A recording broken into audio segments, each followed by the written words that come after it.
Esto es La Polis. Le machucamos y desmenuzamos los temas que rodean a Colombia y el mundo.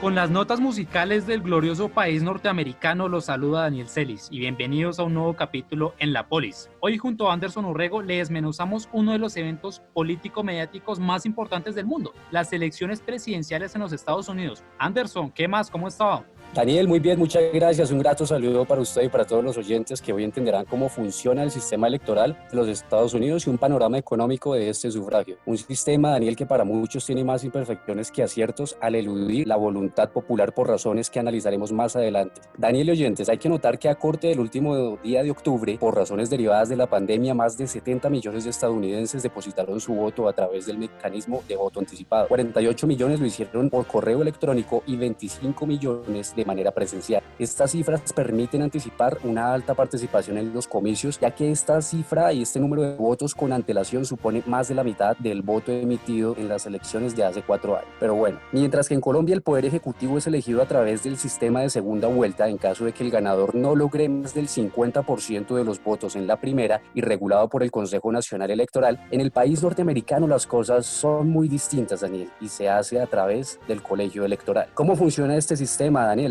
Así es, Anderson, y pues la forma más fácil para que usted, el que nos escucha, entienda cómo es este sistema es contrastarlo con el colombiano, más denominado como representación proporcional.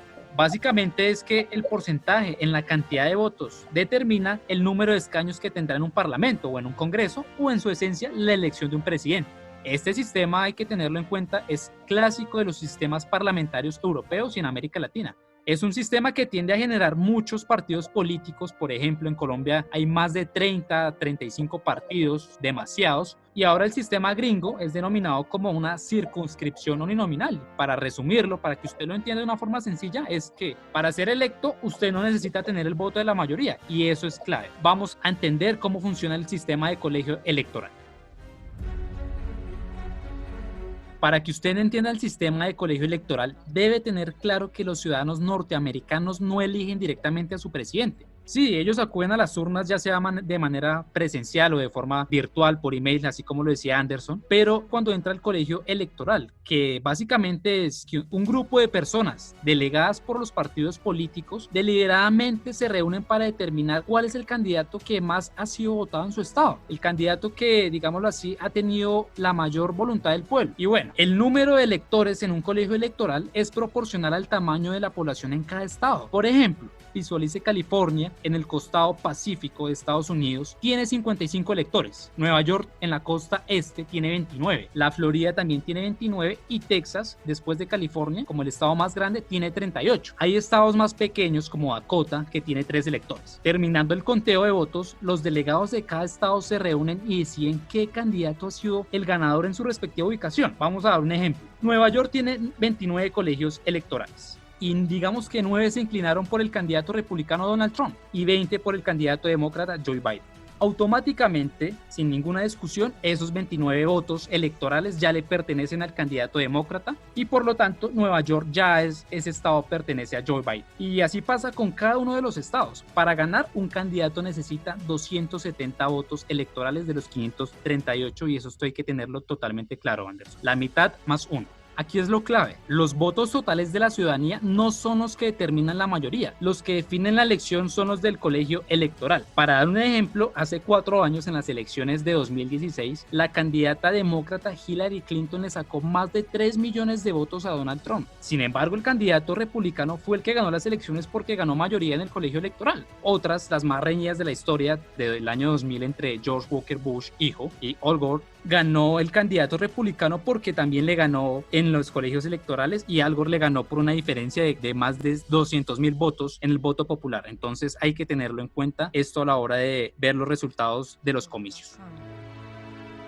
Anderson, para explicarle y darle un resumen a nuestros oyentes, ¿cuáles han sido las propuestas claves que contraponen a Donald Trump y Joe Biden?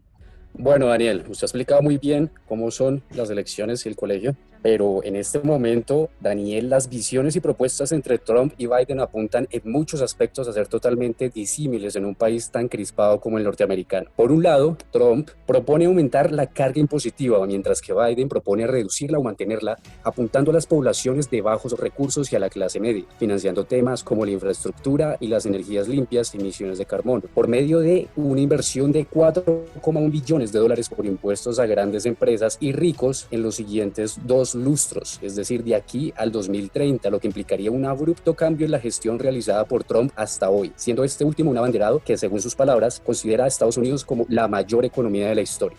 De llegar a ganar Biden, por su lado, implementaría una visión mucho más social. Ha propuesto eliminar matrículas en colegios y universidades públicas para estudiantes cuyas familias ganan menos de $125,000 al año. Reformas en las políticas laborales más estrictas para la clase media, reduciendo brechas salariales, aumentando el salario mínimo a $15 la hora, teniendo en cuenta a los afrodescendientes, aspecto en el que comprometería la Reserva Federal, y también trayendo a colación el hecho de que con el gobierno de Donald Trump hay una alta pobreza relativa de ingresos, que son las personas que viven con menos de la mitad del ingreso medio de su país, exactamente de un 17,8% por encima del promedio de los 36 países de la Organización para la Cooperación y el Desarrollo Económico, la OCDE. Otro tema disruptivo es que Biden pretende alejarse de Wall Street y acercar a las familias, ya que él afirma que la estrategia económica está orientada a los inversores. En este aspecto conlleva un gran impacto en las bolsas de valores y los mercados bursátiles a horas del escrutinio, debido a que la elección de Trump representaría continuidad de las operaciones, que para muchos sería la opción preferida, mientras que la elección de Biden representaría mucha más volatilidad en el mercado de operaciones al modificarse la política monetaria en el futuro. Sin embargo, esto representaría menos tensión política y más alianzas con Europa e impulso a industrias como las de consumo. Aquí podría decirse que los mercados esperan la victoria de Trump y el mantenimiento de una política proteccionista. Bueno, teniendo en cuenta las propuestas de cada uno de los candidatos y sus contraposiciones, para que usted, nuestros oyentes, se lleve una idea de cómo votan los estados, Anderson, ¿usted cuál cree que son los estados demócratas? Deme un ejemplo. Daniel, acorde a los resultados electorales de la última década, yo creo que podría afirmarse que Oregon, California o quizás Washington. Para que usted el día martes 3 de noviembre no se enrede al ver el croquis de Estados Unidos pintado de azul y rojo, tenga en cuenta algo muy importante, y es que siempre las costas van a votar demócrata. En la costa pacífica, por los lados de California y al norte en Washington, van a votar siempre por el rojo, también por el lado este en Nueva York. Y en la conexión de la frontera con México siempre van a votar demócrata. Es muy complicado que cambien, digámoslo así popularmente, de bando el día de elecciones o en el transcurso de estos días que han transcurrido los comicios. Ya por el lado republicano siempre va a haber una tendencia céntrica por lo rural, por lo tradicional y por el lado petrolero. Entonces estados como Texas probablemente no se vea una superioridad republicana en ese estado con el Partido Demócrata, pero estados como Dakota, como Utah normalmente votan republicano. Ya vamos a ver más adelante cuál es la zona de los Estados Unidos que está en debate. La zona clave, uno de los estados que le dieron la victoria a Trump en la denominada elección 2016, es la zona del Rust Belt, en español cinturón de óxido, que son los estados de Wisconsin, Pensilvania y Michigan. Tienen un número considerable de electores y son estados que no tienen una tendencia segura en cada elección, ya sea de 4 años o en una reelección de 8. Siempre tienen una tendencia a cambiar a republicano o demócrata, que vamos a ver por qué. Entonces, Anderson, explíquese por qué le dicen el Rust Belt y por qué literalmente esta zona es el epicentro de la votación en los Estados Unidos. El Rust Belt, cinturón de óxido, como usted lo acaba de asegurar, es conocido como el corazón industrial de América del Norte. Alguna vez en el siglo XIX fue el centro de la industria americana en la explosión industrial, cuando no era un secreto de que la abundancia de los recursos naturales era una realidad.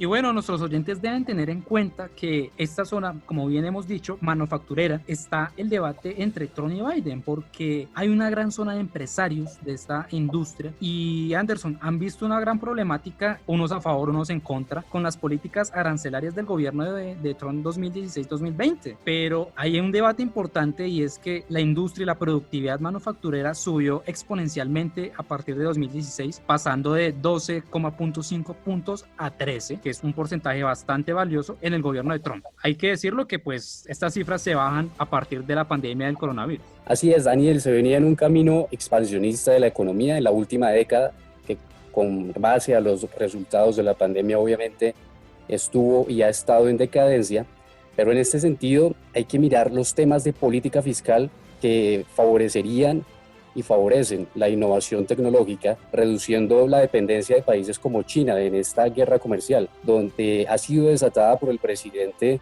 Donald Trump con el gigante asiático, y este ha tenido repercusiones con el sistema empresarial. Por ejemplo, ya varias empresas de distintos sectores han demandado al gobierno de Donald Trump por aranceles gravados a las exportaciones chinas. Algunas de estas empresas, Daniel, han sido empresas de grande calibre, por ejemplo Tesla, Mercedes-Benz, Ralph Lauren, entre otras. Y en este sentido, Daniel, tenemos que asegurar y ver también, analizar lo que tiene que ver con la repartición de los ingresos en los Estados Unidos. Bueno, Anderson, ¿qué dice? ¿Trump o Biden? Daniel, está inseguro, aunque hay encuestas que muestran que Biden está muy fuerte, ¿sabe? ¿Usted qué pensaría? Pues hombre, yo sin eufemismos digo que gana Trump. Si bien yo no sigo las encuestas, hay diferentes tipos. Hay uno que sale con unas llaves, hay otro que son más precisos. Y yo confío que Trump, mal o bien, aparte de las políticas migratorias y las políticas, digámoslo así, de racismo, que son muy malas, Trump benefició la economía gringa. Y si bien el mercado gringo es flexible, los americanos en este momento verán una gran participación y una gran validación de lo que fue esta política monetaria y fiscal en el gobierno de él. Eso es muy cierto, Daniel, totalmente. Sin embargo, Trump ha tenido algunas cifras que son realmente contradictorias. Por ejemplo, en este momento Estados Unidos está entre los 10 países de la OCDE con mayor desigualdad de ingresos en un índice elaborado por esta misma institución. Aquí en este listado, Estados Unidos figura como el cuarto por debajo de Chile, México y Turquía. Es un parámetro que en el cual se mide la desigualdad de ingresos, en donde el 0 es la igualdad total y el 1 la desigualdad total. Estados Unidos en este momento tiene un número de 0,39, lo que habla pues realmente en un sentido contradictorio, ya que, por ejemplo, Daniel, una de las cifras es que la fortuna de las 50 personas más ricas del país estadounidense es equivalente a la de los 165 millones más pobres de esta misma nación, de este mismo país. ¿Usted qué opina, por ejemplo, de esas cifras muy disparejas, inequiparables? Pero el otro día el New York Times sacó un balance bastante favorable y es la flexibilización que tiene el mercado gringo. Fíjese que en abril de este año, a partir de la pandemia del coronavirus, Estados Unidos registraba un desempleo del 14.7% y en agosto ya registra nomás 8.4%. Se han recuperado millones de empleos en aproximadamente menos de 3 meses. Entonces hay que tener en cuenta. Otro tema ha sido el del fracking, la federalización de este. Y bueno, hay que tener en cuenta la gran problemática racial que vive Estados Unidos, que da para otro programa, ¿no? Pero bueno, esperamos. Totalmente. Aspecto que favorece a Biden, ¿no? Exacto. Esperamos que pase el martes 3 de noviembre, que probablemente no se sepan cuál es el próximo presidente de los Estados Unidos para esa fecha. Pero a ustedes muchas gracias por darle clic a la polis. Esperamos que les haya sido de utilidad este podcast y nos veremos en una próxima oportunidad. Muchas gracias. Así es. Un saludo a todos. Muchísimas gracias por la audiencia. Hasta luego. Esto es La Polis. Le machucamos y desmenuzamos los temas que rodean a Colombia y el mundo.